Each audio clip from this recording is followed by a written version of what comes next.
एक बार की बात है, प्राचीन समय में चीन में 3 भिक्षु रहते थे।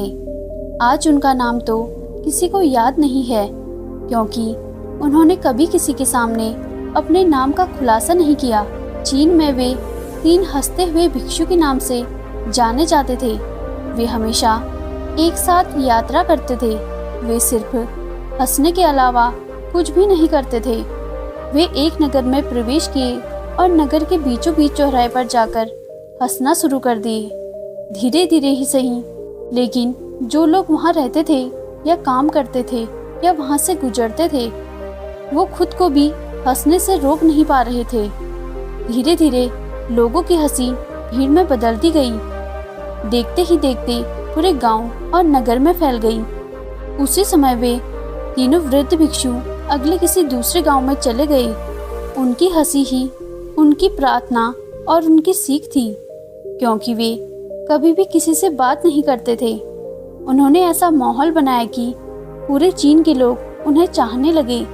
सभी लोग उन्हें बहुत प्यार करते थे, क्योंकि उन्हें कभी जीवन में पहले या बाद में कभी भी ऐसा आध्यात्मिक शिक्षक नहीं मिला। उनका हंसते हुए संवाद ये दिखाता था कि जीवन में केवल हंसने को एक महान अवसर के रूप में लिया जाना चाहिए। ऐसे हंसते थे मानो उन्होंने कोई ब्रह्मांडीय मजाक खोज लिया हो। इस प्रकार वे कई सालों तक यात्रा करते रहे और हंसते रहे और अपनी हंसी से पूरे चीन में खुशियां बिखेरते रहे। चीन के उत्तरी प्रांत के एक गांव में होने के दौरान उनमें से एक की मृत्यु हो गई। लोग सुनकर चौंक गए और दूर दूर से घर खेत को खाली छोड़कर केवल अन्य 2 भिक्षुओं की इस घटना पर प्रतिक्रिया देखने के लिए भागे हुए थे। वे उनसे दुख दिखाने या रोने की अपेक्षा कर रहे थे और सारा गांव उस स्थान पर आ गया जहां 3 भिक्षु थे, 2 जीवित और 1 मृत। लेकिन शेष 2 भिक्षु और जोर से हंस रहे थे। वे हंस रहे थे और हंसी को रोक नहीं पा रहे थे।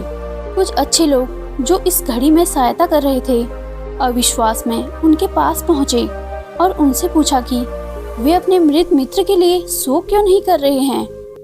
एक समय के लिए भिक्षुओं ने जवाब दिया, क्योंकि कल आपके गांव के रास्ते में उनसे एक शर्त रखी थी कि हम में से जो अन्य 2 को हराएगा और पहले मर जाएगा, और अब वह जीत गया। वो पुराना खिलाड़ी निकला।